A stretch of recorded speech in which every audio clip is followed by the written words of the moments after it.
आजच्या आपल्या दिवसाची सुरुवात तर एकदम भारी झाली होती बाबा, कारण की सकाळ सकाळी छोटूडा येऊन बसला होता.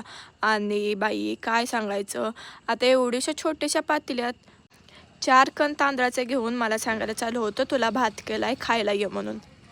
मग मला द्राक्षी खायची होती, मग मी तिच्यासोबत बसून द्राक्षी खाल्ली. तोपर्यंत अक्का पण आली होती.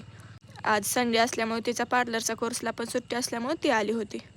बाबाला रानात काम असल्यामुळे भैया तिला घेऊन आला होता. आले आले ह्या बहीण भावाचं मस्तपैकी जेवण चालू होतं.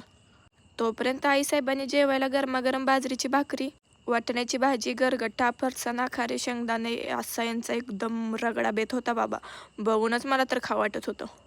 त्यानंतर जेवण वगैरे यांचं सगळं झाल्यानंतर मी आणि आईसाहेबांनी नंतर जेवण केलं. मग आईसाहेबांवर थोडंसं ट्राय करायचं होतं अक्काला.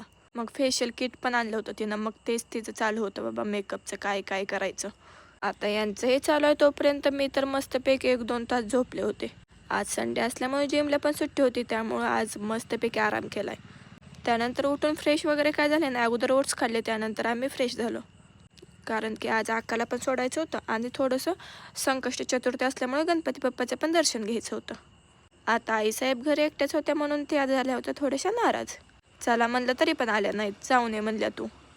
आता तिघं आम्ही गाडीवर बसलो होतो. मग गाडी पार्किंगला लावली. तोपर्यंत याच्या हाताला काहीतरी लागलं होतं, तेच त्याचं बघायचं चालू होतं. आम्ही आलो होतो मोहोळमधील चंद्रमौळी गणपतीला. आता हे गणपतीचं मंदिर कोणाकोणाला माहिती मला कमेंट करून नक्की सांगा. आज संकष्टी चतुर्थी असल्यामुळे गणपती बाप्पाचं दर्शन घेण्यासाठी आलो होतो. योगायोग पण आला होता, म्हणलं चला दर्शन घेऊन येऊया. तोपर्यंत भैयाला माझी एवढी काळजी आहे ना की बघू शकता तुम्ही. सगळ्यात अगोदर मला टिकला दिला आणि मग आकाला पण दिला. मस्तपैकी असं बाहेर थोडंसं बसावं म्हटलं, एवढं प्रसन्न वाटत होतं ना. आणि रांगोळी पण एकदम अशी छान काढली होती. वातावरण पण एकदम फ्रेश वाटतं मंदिरात आल्यानंतर. त्यानंतर आम्ही सगळ्यांनी दर्शन घेतलं आणि आकाला तिच्या घरी सोडलं. मग आज आलो होतो आम्ही नागनाथ महाराजाच्या दर्शनासाठी. पण तसं तर दर्शनासाठी सगळेजण सोमवारीच येतात, पण उद्या मला जिम वगैरे असल्यामुळे जास्त टाईम भेटणार नाही, म्हणून म्हणलं भैयाला चला आजच जाऊन येऊया. आणि जास्त गर्दी पण नव्हती, त्यामुळे दर्शन पण अगदी मन भरून झालं. आता नागनाथ महाराजाची लवकरच यात्रा चालू होणार आहे, त्याचे पण व्हिडिओ मी तुमच्यासोबत नक्की शेअर करीन.